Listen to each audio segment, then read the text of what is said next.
Hello, and welcome to the podcast where we are reviewing Transformers Earthspark Season 1. Last time we did this, there was just 10 episodes, but apparently this series has an odd release schedule, and we have 16 more episodes. Not all at once, mind you. I am Onyx Prime with my favorite co-host here. Hi, I'm Kilobyte. I knew I was the favorite. You're welcome, Rod Star for you. And we are welcomed and we are graced by Lita's presence. Thank you so much for being here.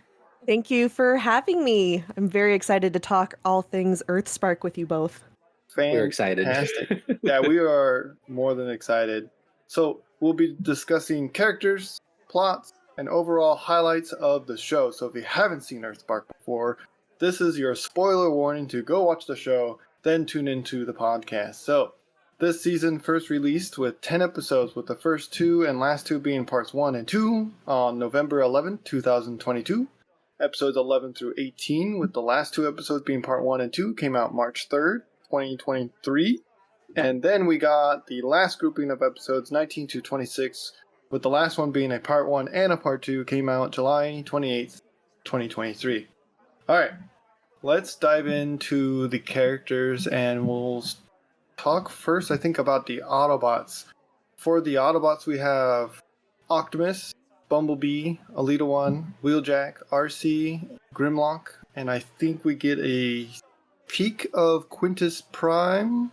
What are our thoughts? I think it's a good cast for Autobots. Mostly, I feel like it's usually the same grouping for most of the shows. I enjoyed Grimlock's little talk with Jawbreaker. I think that was very sweet, and it was fun seeing them interact. I love the design for Grimlock in this one. Absolutely. Oh god, on so point. good. So good. Well, I mean, I think we all know what I'm going to say here. I love seeing Alita 1 as part of the main cast. Like, as soon as it was announced and her name popped up, I was like, all right, you have me. I am on board for this. And every time she's on screen, it is the best 3 seconds of my life. So, Yeah, literally 3 seconds. it felt like it. She needs more screen time. Like I said that in the previous review, but it also holds here as well. It feels like we got more episodes, but it wasn't about the Autobots, I think. Yeah. Yes, except for in this last, I guess, what would you call it, like cluster of episodes that we got to kind of round out the finale for season 1. The first Mhm. episode back was like that Grimlock, Alita with like the Terrans, almost like a spotlight feature with them. So I was like, you know what? I can't complain anymore. I got what I wanted. I got my Alita episode. So I can just sit quietly and be well fed off of that. So. We'll take what we can get, That's great. please. Thank you, more. Yeah, exactly. Even though like my little Oliver Twist bud is like, please, sir, could I have some more? Like, Exactly. That's great. I liked seeing a new Prime. I don't know. Well, I'm assuming it's the first time we've seen it in a digital kind of show, which is Quintus. So I'm liking that they're incorporating other primes instead of just Megatronus and Prima and all those. Yeah, and I guess I'll think try on maybe if you. Yeah, yeah, maybe. that's true. Prime. Good, yeah. Yeah. I think we had primes in other shows, but they're only like in a storytelling element. That like they didn't have an actual speaking part in most cases. This, I think we've probably 3 minutes of fame here, and then that's it. But that's more than what we usually get. Usually it's like they're all talking together in unison to Optimus or something, right? Because awakening the stuff. So Yeah. So, moving to our Decepticon list, we have Megatron, Swindle, Soundwave, Starscream, Skywarp, Novastorm, Bombshell, Shrapnel, Skullcruncher, Tarantulas, and Shockwave. I think that's all of them. Correct me if I'm wrong. No. What's our thought Hardtop. here? You're missing Hardtop. Hardtop. That's right. fine. Sorry. He's all right, though. And did you mention Breakdown? Because we also got Breakdown, which was Yes, fantastic Breakdown. to see as well. Yeah, that Good was call. added. That was added recently. Yeah. Hmm. Yeah, I like the story between Breakdown and Bumblebee. Like, they were buds. Yeah. They're racing fanatics. I like it. Yeah. I also just, again, shout out to Nick Roche on these designs because Tarantulas is my everything. I was like, you know what? Relationship with Alita 1 over, relationship with Tarantulas started. Like, I need this guy in everything. I Oh, really enjoyed his episode with Nightshade. It was Yeah. very great. yeah, that was very good. I think I'm gonna say something Kilo really enjoys. And I also enjoyed the Sky Warp and Nova Storm, Yeah. Starscream Yes. side seekers. I think is what we should call them. Yes. Always with him. Good They stuff. I they were like great. what we saw with the Dweller. I like what we saw, like them just constantly hang out as a trio. I mean, in this economy, makes sense. Um, but I don't know. I enjoyed their comedy relief and how quirky and funny they were. It kind of helped Mhm. lighten the mood, especially with the Dweller episode. It helped lighten the mood. But I don't know. I really enjoyed that aspect of them just being the goofballs. Yes. And again, I really enjoy that Earthspark in particular is really championing that like more than one female coded character at a time, Yes. like for the team. So it's like, all right, we have at least 2 to 3 female coded characters on each side, Autobot, Decepticon, Terran, human. So that's also really refreshing. So I love that they went in that direction with those characters as well. Yeah. Yeah, we gotta pass the Bechdel test. I think is what the humans call it, right? Yes, yeah, that is very, very good. I think that's it for Decepticons. Do we want to talk about some humans? Let's talk humans. We can. Okay, we have the entire Moltel family: Robbie, Mo, Dot, and Alex. We have Ghost, the secret human transformer alliance, and their leader Croft. We have Mandroid, the main villain of the series, the cosmic horror Mandroid, and then we also have like some. I don't know where to put them, but they're with Mandroid, the Sharkticons and the spider bots that he has with him. And then Yeah. there's a few other agents here and there. What are our thoughts on the humans in this show? The humans didn't do much in the sense of like take up the spotlight, which was great because I know the Robbie and Mo did take it, but it's they're the main characters of the show. But then they were also with the Terrans and how they interact with all that. But I did enjoy some of the banter between the ghost leader Croft and Mandroid and kind of how they don't want to work together, but they have to work together. It was kind of interesting dynamic there until Mandroid became a cosmic horror and just Fuel kinda... of nightmares. Yes. Really big Oh my fuel God. nightmare. Like, and I'm someone who watches David Cronenberg films for leisure, and I'm like, hey, that is way too much. like I'm watching this, and it's like, I feel physically ill. like, this design Floating is head in a jar. disgusting. with Oh. a long neck. For me, it's like Yeah. the little like tendrils of hair. I was like, The vomit noise. attention to the horror aspect was well done. Oh, There's been so a lot good. of like I think there's like 2 or 3 episodes that's like very cosmic horror-y. Like the one with the bear, Oh God, Yeah, yeah, that Cocaine was- Bear 3.0. Like, which I don't think ever got resolved. They figured out the bear problem, but they didn't figure out the source. Like I think we pan to some barrels and then the episode ends. Yep. yeah, that goose. So I Uh. and I was kind of thinking about that too, and I was like, is this going to be a payoff with Mandroid and part of his like trying to fuse bioorganics with the Cybertronians and things like that, or is it someone else entirely that we haven't had introduced yet that they're saving for the second Mhm. season, or maybe it's Croft or something. Maybe she had something else going on with Ghost. So Right. I don't know, but yeah, I always do think about that episode. Like, what happened to Cocaine Bear? What are they up to? Yeah, it felt like there was going to be like kind of like they're experimenting on Cybertronians of some kind of energon residue, Yeah. and it just kind of faded into obscurity. It just got Yeah. forgotten. Yeah. Hopefully we return. Yeah. Yeah. Hopefully, well, we'll see season 2. What happens in season Yeah. 2? And I have to give a shout out to my absolute fave, and this is like a dark horse favorite of mine, so I think this is gonna come out of left field, but Agent Schloder, man, give Yes. it up for my boy. Like, he is Yes. out there doing the absolute most at all times, and I love him for it. I was like, this is the Agent Simmons that I have needed and wanted since we last saw him. Like,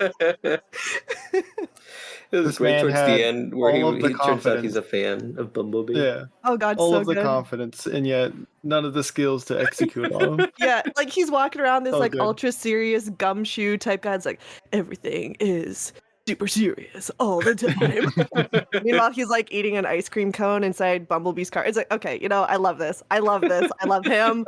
Marriage instantly. Like, Especially the scene where he's like, "Oh, Optimus Prime liked my list," and then like slams right into the car. Like Optimus Prime slams into the car.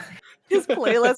I also love that Optimus Prime Schloder made a playlist with heavy metal music, and Optimus is like, you know what? Yeah, I can get down with this. Right on. That Like, relieved you the know, my- stress, you know. Yeah. just like Probably have Linkin a Park have an is, anger room in the back or Yeah. something, you know? Let the bodies hit the floor. Let the And copyright strike. It's like, damn, Optimus. All right. All right, pushing us to the Terrans, we have Twitch, Thrash, Nightshade, Jawbreaker, and Hashtag. We want to talk about this. I still think Twitch is my favorite, but Yeah, I still enjoyed Twitch, and I still enjoyed Hashtag. They were very great. See, that's interesting, and I think I'm gonna get uninvited from this podcast because never. oh, well, just you wait, because Uh-oh. Here we go. I don't like any of the Terrans except for Nightshade, and Jawbreaker really won me over these last cluster of episodes. But other than that, take them or leave them for me. Controversy, no, You're allowed to controversial. have your own wrong opinions, You know, on this show. so often do I in the fandom. Anyways, I'm just trying to like maintain a precedent here. No, they're good. Look, they're great characters. What am I talking about? I can definitely see Thrash not being on a lot of favorite lists, just because I feel like there was not much done with him. He was like in the big episodes, and after that, I feel like there was nothing focused on him and doing anything. Like everybody else got their own episode, and that's about it. Yeah, no, that's a true point. And then it's also, I don't know, for me personally, Hashtag, and it's like I know very loved and everybody, really likes it, which is great. For me, she's giving iPad child, and I just can't get past that mental hurdle. Great. No, that's 100% accurate. I think She's that's always connected. Yeah, always and I was connected. like, I got younger cousins like this, and not for me. And that's fine because I got my baby Nightshade, and I'm a happy camper with that. And again, Jawbreaker was, I would say, probably the most underutilized in the past cluster of episodes. And then this newest cluster that we got, really, he came into his own. And again, that design is so good. I was like, it was worth the wait. I am so happy we are well fed. We're eating well. I enjoyed his alt mode, especially the dinosaur, because I feel like it hasn't been really used a lot. And my only problem with it is when he's in bot mode, his eyebrow spiky things just makes him look like a devil kind of thing. And I was like, it's a little bit much, but other than that, it was pretty good. I'm not really a Beast Warser, so someone please correct me if I'm wrong. Is that the first time we've had that particular species of dinosaur represented, or have there been others? Because I mean, we've had T-Rex, Raptor, stuff like that. But I'm like, I think so. Is this a new type of dino? It's a very specific dinosaur. Yeah, it's very specific. We do have dinosaurs similar to that one, but it's not that. That's specific. Yeah, no, which I like. I Yeah. liked it. I like that it was like new and fresh, and it's like, oh yes, if I get the toy, I won't be able to find it anywhere else in the wide scape of Toy World. All right, we got done with the Terrans. I think so. All right, let's cover our favorite plot points of this show. I'll kick us off with I really enjoyed that we took time to focus on each individual character. Each got their own dedicated episode to explore more about their personality and how they are going to coming of age, I think is the term for the Terrans. Except for, I think Alita 1 could have used more screen time. We got RC for a little bit, and I feel like they could have used some more screen time, but I do really enjoy that for the most part, everyone got their own spotlight episode, at least one episode. Yeah, I agree with that. I think Earthspark, again, is kind of falling into the same problem that Marvel kind of has currently, and it has to do entirely with large ensemble casts. So you're trying to like divide your time amongst each character and progress the plot and introduce new characters. So it gets a little muddled, but the Earthspark writers have done a fantastic job in providing those spotlight moments for each character in a great way, where we we learn about them, they're fleshed out, we know what they're about. Would love to see more of them, but obviously, we have to let things breathe, and we'll get to see them in the coming season and stuff. But no, they've Fingers done crossed. a real fingers crossed. Netflix, once again, don't let us down, but inevitably they will. So, but no, I really like that. And then a plot point that I personally really liked and always really like is like the tortured soul. And that really came through with like Megatron still having that conflict of like, what side is he on, trying to do the right thing. He's getting flack from like the right side, like the Autobots, and from the Decepticons and from Ghost, and really trying to like maintain the peace among all the different parties. So it was really great to see him in that light. Again, egregious sin against the fandom. I've never read the comics. I know that's a plot point in the comics and was done masterfully well. So for me, this is my first exposure to Autobot Megatron, and I am a big fan of it. And I liked his Spotlight episode particularly, which again harkened back to the comics. So I was like madly on the TF wiki, like what? Such a good episode. I was like, what do these blue flowers mean? Like, Such a good episode, by the way. It it showed was like the beautiful. emotional of like the PTSD of the war, and like not all the feelings have been like what's the word I'm looking for? Like not everything has been completely fully Resolved. healed. Yeah. Yeah. No, yeah, that was brilliant. I enjoyed the accepting who you are and accepting others around you, like how the Malto family just accepted the Terrans into their family, and they've grown to love and care for each other. But then also we see the Terrans learning about their history and their culture, and kind of learning of their past and kind of embracing it and pushing to change that and become different. And I really like those messages throughout the story of the series.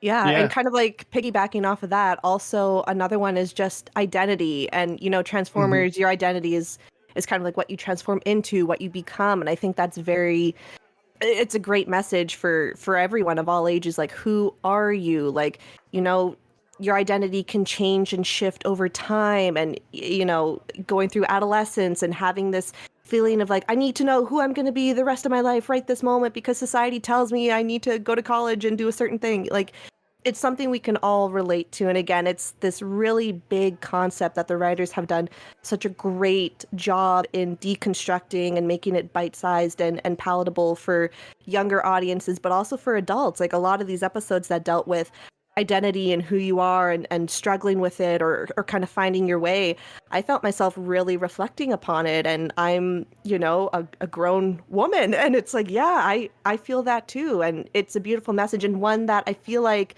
we haven't really had a lot of in Transformers media, weirdly enough, at least that I've Right. been exposed to, right? And it seems like such an obvious one too, so it was great to see that. Yeah, I agree. it really lets them learn that they are more than meets the eye. Just Da da really. da da da. Sorry, I saw an opportunity, and I felt like Had it to fit. take it. Yeah. No, that's Any great. other favorite plots? I think I'm good there. Yeah, I'm trying to think. I mean, besides just the finale episode, but that's not really like a plot. That's more so just like an episode. And again, because I was just so disgusted through it. Oh my. All right. We're going to flip sides, flip perspective, and talk about our least favorite plots or things from the TV show. I'm going to have Kilo kick off this time.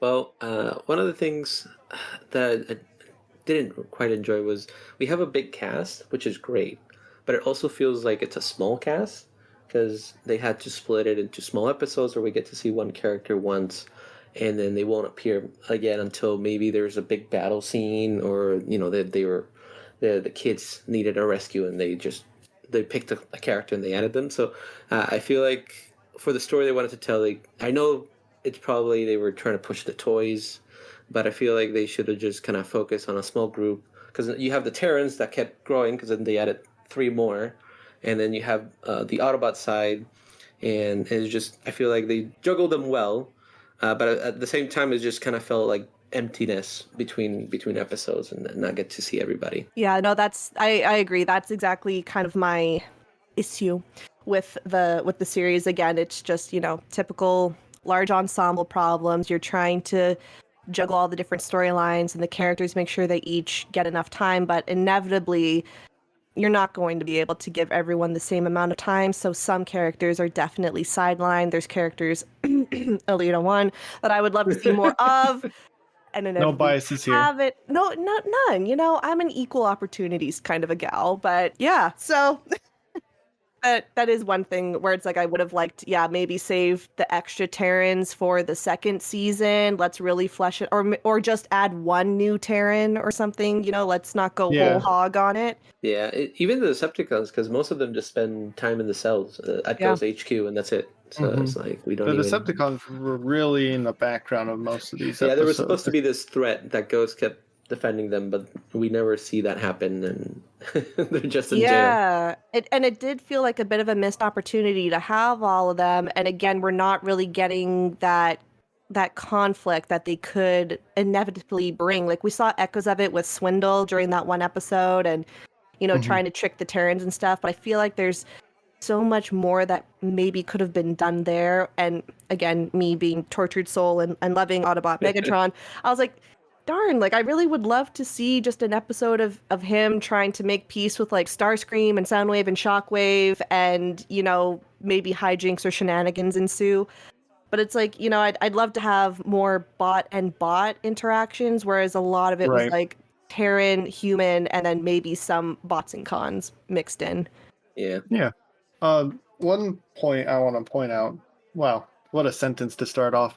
The final few episodes felt like they were a little rushed, just a little bit, and maybe needed a little bit more polish. I especially, throughout the series, I noticed there's at least 2 scenes that felt like we were being gaslit, or either we were put in the perspective of someone else, but we didn't really have a sense of knowing we were. Like in the early episodes, when the good guys were trapped, and we think Skull Cruncher is going to attack them, then the scene fades and it comes back and it's Optimus. Like they don't have the same silhouette. Like they're different. And there's another one for the Dweller episode where it shows a bunch of red optics in the dark, and it makes us think it's the Dweller. Fades to black. We come back and it's actually the Terrans coming out, and the Terrans have purple and blue eyes. I didn't even notice that. You are so right. So stuff like that, I don't know. It's like if you want to make it seem like we're getting through the optics of someone, maybe move the camera like we're looking through someone, like their stress or anxiety is making it look like it's the Dweller. But there was no cinematic Effect or helper to tell us that, I guess. Yeah, I mean, for the Dweller, it's like, you have characters like Megatron, Nova Storm, and them. They have red optics. You could have easily just clustered them and had them come out. But I see what you mean. Yeah, it's the small things. I'm like, oh no, I'm actually like concerned for the characters, and then it's like, oh, they actually weren't in danger, and it was a trick of the what is that, CGI? Different model swapping between fade in and fade out. Does that happen in real life? Sometimes. Depends what type of drink you've had, I think. But oh, that's fair. That's fair. When I guess the nightmare fuel does that sometimes. Oh God, the nightmare fuel. And then my last point is, so this is advertised as a kid show, and yet there's a lot of adult themes, and there's some episodes that are very kid themes. Then we get like Cosmic Horror Bear and Mandroid Monster at the end, which who's the show for? Is it for like tweens? Like I enjoyed it. I enjoyed the cosmic horror aspect, and I enjoyed the kids finding themselves. But it's like for general audiences, I guess, is what I'm trying to figure out. Yeah, and here would be my point, because after I finished the finale, I sat with that as well, and I was like, what did I just, like, that was vile what I watched. Like, that's nightmares. And again, I'm sick in the head. But so I was kind of thinking, and I was like, were we so different growing up when we were children? Like, we had a whole pantheon of nightmare fuel as kids that we were exposed to, and we turned out mostly all right.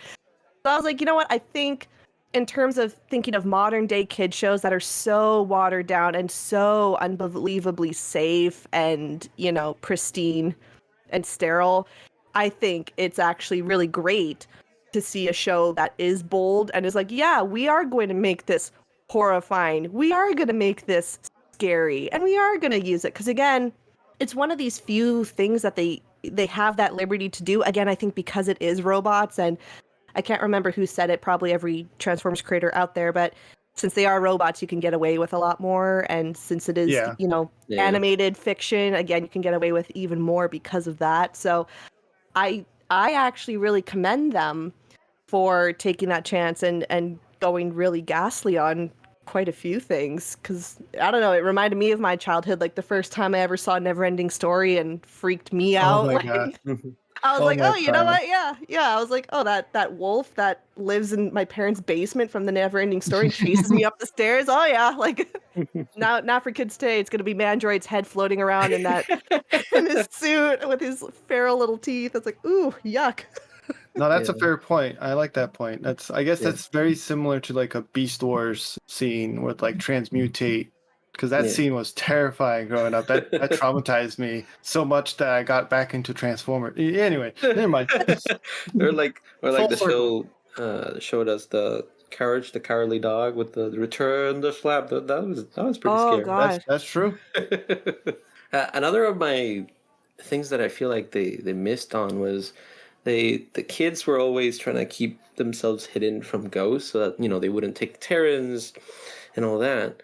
But then they would fight out in the town and create chaos.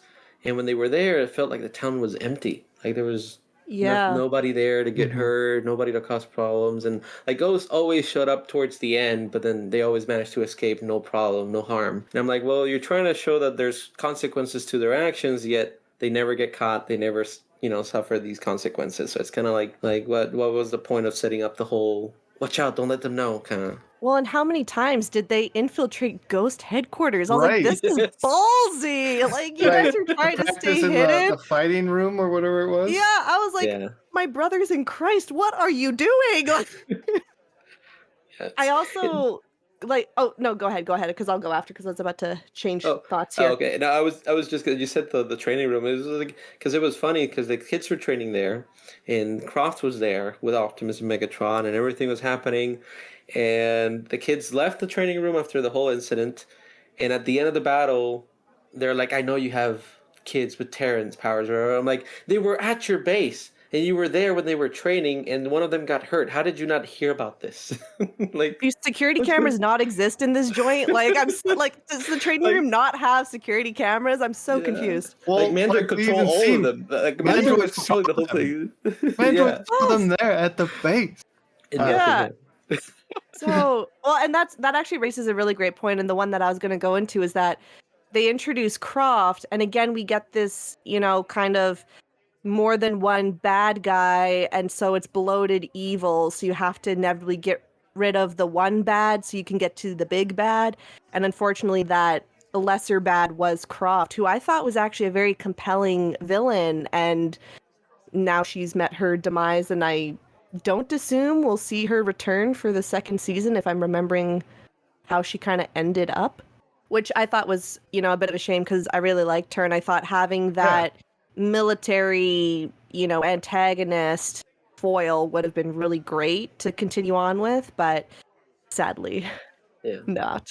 Croft reminds me of Silas from the Prime show. Yes. They Mm-hmm. definitely had the same vibes. And I thought we got rid of Mandroid, and somehow he ended up being the big bad. I thought he was just like the villain of the week at the beginning, and somehow he ends up being this big bad villain. I'm like, that's not where I thought this was going. Well, he was pretty consistent through the clusters. Like we had him kind of for that finale episode for the first cluster where he had taken Dot and Megatron hostage. Then we saw him again with the Grimlock fighting Ring, and that when he controlled hashtag. So I feel like his arc was building towards him being the big bad, but yeah, him going off campus and out into the freaking cosmos and coming back Eldritch Horror was not on my bingo card, but I was pleasantly surprised and horrified with that development. Okay, shall we flip to our highlights? Like, not the highlights. Wow, this whole show is the highlight. The favorite ideas from the show, ending on a high note. Yeah. Lita, would you like to go first? I mean, this is going to sound like a cop-out, but again, just the fact that Alita 1 is there and in it, even if it was sparse, I was still thrilled to see her. Cissy Jones does an amazing job with her voice. The scene she was in, she took up every single second of screen time and filled it with like the most character, personality, and some really great character development moments. So it was great to see her, again, in the forefront of media and kind of building off of Rousseau from War Cybertron series. I also, again, I just love Nightshade so much, and I love everything they represent. I love, the non-binary conversations that have been, invited because of this, and I love seeing them also outside of their gender identity progress as a character and kind of like bring all this like invention and engineering to the table and see them grow into being more self-confident and being, more enmeshed with the family, because in the beginning they felt a little outsidery. Now they're, fully in it. So for me, that's really refreshing. And again, the impact, I think, of having diverse characters and a diverse cast and conversations within the show are really great for kids today and for adults who are watching it. And, I think it's again a really great echo of where we are currently and where we're progressing towards. So I don't know. I just think that's going to be one of my highlights for me, is just that one rooftop scene when Nightshade discovers, non-binary gender identity is a thing. And I always want to cry when I think of it. It's just so good. Very Just like chef kiss, Yeah. Well, one of my favorite episodes is the one between Nightshade and Tarantulas. I think that was very good. Seeing both perspective on, Tarantulas feels left out and kind of it's trying to find a way to blend in with everybody. And it was kind of like Nightshade was trying to find themselves as well when they kind of both helped each other. And I really like that episode. Yeah, that's a fantastic episode. One of my favorites. Yeah. This somehow feels separate. I really enjoyed the 3D models for the majority of all these bots. Some of them look like they got a little bit more attention than others, but I really enjoy that they look great. And I especially love the 2D VFX on top of the battle scenes. I thought that was pretty cool. And then I really enjoyed the ideas of like the Seekers sticking together. Yeah, those are really good. That, man, I still think about on like a rainy day like today in the middle of a hurricane when I'm feeling down and out. That Megatron battle at the Ghost Complex with the 2D, 3D animation and he's pile driving so Nova good. Storm. Yes. Oh my That's god. so good. That is just I enjoyed so that attractive. scene because in the finale of that first half, the first 10 episodes, I guess not half, Twitch does the same thing. Does the same maneuvers as Megatron does. Yes. And I thought that was fantastic point of detail. That was like each Terran had their own like second dad. Yeah. Well, I guess Twitch had 3 dads if you count Megatron, Wheeljack, and who am I missing? Alex. Yeah. No, they're good.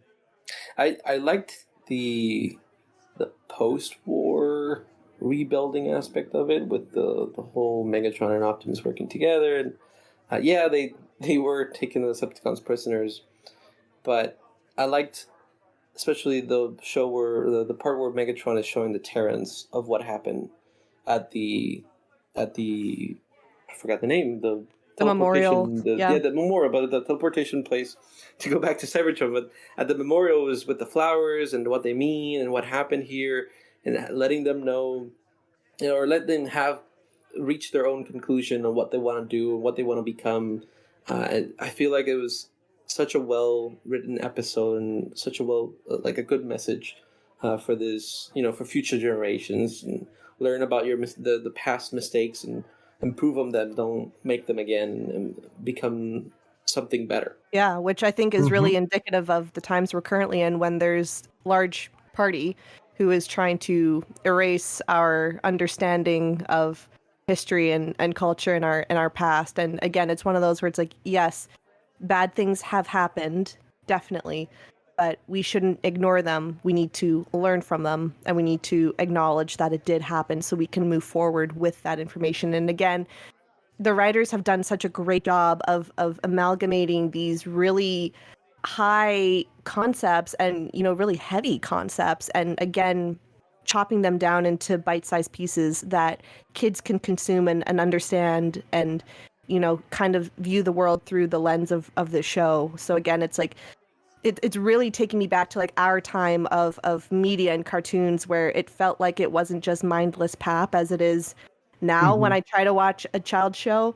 But it's like, no, like there's good messages in here, and there's things that I want to, or I would have asked my parents about, like, oh, like, what does this mean? And why did this happen? And, you know, stuff like that. It's spawning a child's curiosity about the world that they live in through the eyes of fiction, which I think is one of the greatest things that fiction brings to the table. Yeah, and always questioning agree. the state of where we are and where we're going. Yep. With that, shall we go to Rod Star rating? Let's Think go. Let's go. All right, I think I'm going to kick off with a solid 7 out of 10 for me. It's fantastic writing, fantastic art, fantastic models. A lot of the story is good. There was some filler episodes, but like I think we mentioned before here and there, we had a huge cast and we couldn't focus on all of them. We had a main group that we focused on, which was mostly the Terrans. The Decepticons, like Kilo was saying, they weren't really a threat like they were being perceived to be, and they didn't really have as much of a spotlight episode. But I'm interested to see where this is going, and I really like the messages in this show. I'll go next. I think I would score it a 7.5 out of 10. Similar reasons, ensemble cast, it's always kind of hard to juggle. I thought they did a great job of it. Me personally, I feel like they could have knocked off 2 or 3 characters from the roster. It would have let things breathe a little bit, save them for the second season, but I'm assuming Hasbro, you know, ultimately decided what was going to happen because of toy sales, or at least that's how I'm going to believe it. But either way, still not enough of a gripe for me to, you know, ward the show off or anything. I would like to see more Alita 1 personally, so that's a point off. Just, you know, I'm just going to own up to it. Just, once again, we have just such an awesome character, a strong character, a female-coded character, sidelined, and it's like, you know, that's the real bummer for me personally. What else? Yeah, you know, same thing. Decepticons, would love to see more of them. Again, not enough time. I'm hoping season 2 we can see a lot more of the story from their perspective, because I think it is an interesting world where they're almost kind of like these refugees, and, you know, they're the ones who are on the run, whereas the Autobots are more or less pretty comfortably integrated in human society. Right. So I think there could be a really interesting take there. Particularly with Megatron, and if I don't get a Megatron and Decepticon episode, I will scream. So, no, but yeah, solid show, solid kid show. I'm invested for season 2, and I am really looking forward to seeing what comes next. This is probably one of the, if not my most highly rated shows since Transformers Prime in terms of Transformers media. It's hard to beat Prime. Nice. Oh, nothing beats Prime, but we're just No, going to have to lay that out I there. don't know. The Megatron. Unicron series, I think, is pretty good. The trilogy. The trilogy. Yeah. That's Listen, my just bias. Autobot Megatron on his own versus all of Transformers Prime is pretty neck and neck. I'm not gonna lie. No, I will join you both. I think it's a 7. It's not, doesn't have a super intricate story, but the messages is what I really like, and I feel like was the main focus of it, to, you know, the different messages of finding yourself and express yourself how you want to be, and don't follow your past, and learn from it and push forward and make greater things, is what really I took away from the show, and what really got me engaged and kind of enjoying it a lot. Animation is fantastic. The 3D and the 2D together was amazing. I really enjoyed the Seekers, Nova Storm and Skywarp. I think they're my favorite iteration of them, and that's a lot, because I don't think I've ever had a favorite Seeker, so I'm really happy with them. I want to see more of the Decepticons. Shockwave was there for a little bit, and then he was mind controlled and didn't do too much. And I want to see where it leads. I feel like they ended it on a good note with the new badge, the Terrans together, and all that. So I don't know where it could go from there. I don't know if there's a Quintesson invasion coming or something like that, but we'll just have to wait. That mind control episode with the Lita one being mind controlled, that was scary. That I Yeah, was was no, scared. Yeah, again, and I was like, she is such a threat. Why isn't she called in for every single one of these fights? I'm like, this makes no sense. Why Well, when she isn't did she get called there? in, she got mind controlled. It's like, Yeah. I now who's gonna know. defeat her? I know. That's what made it so great. I was like, again, dominant force.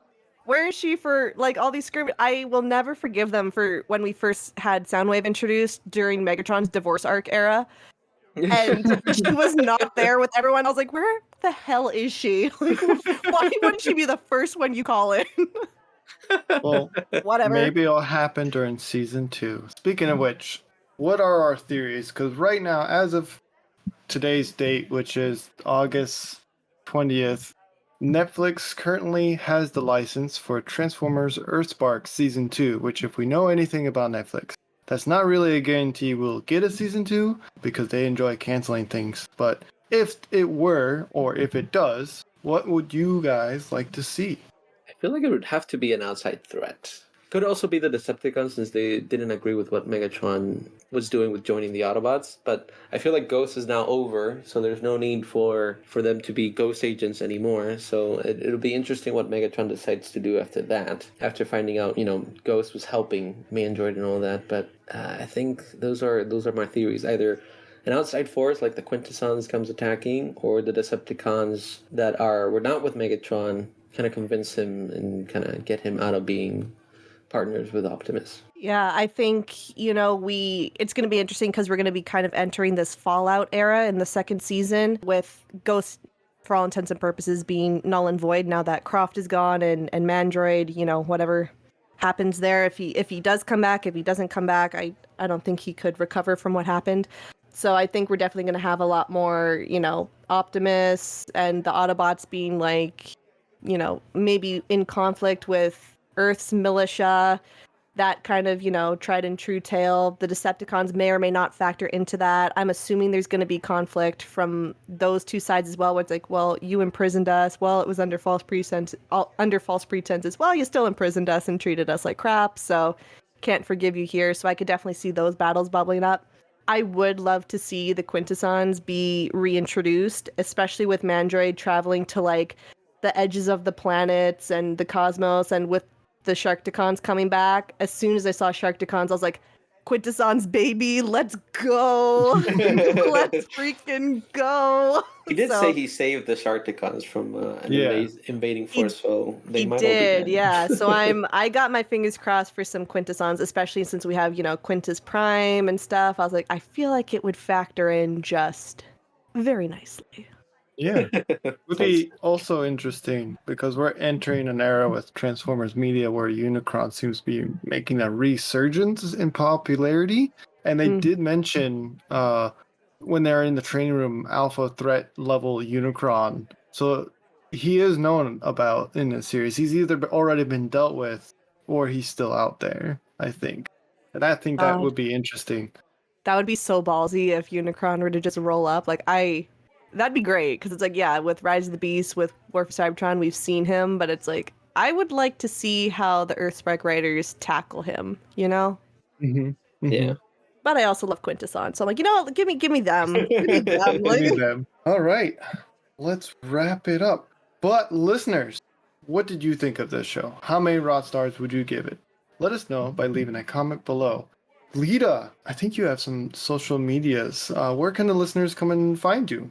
All right, well, if you're still hanging on to the Titanic, that is Twitter, because I refuse to call it X. You can find me there at Lita, 4 underscores after Lita there.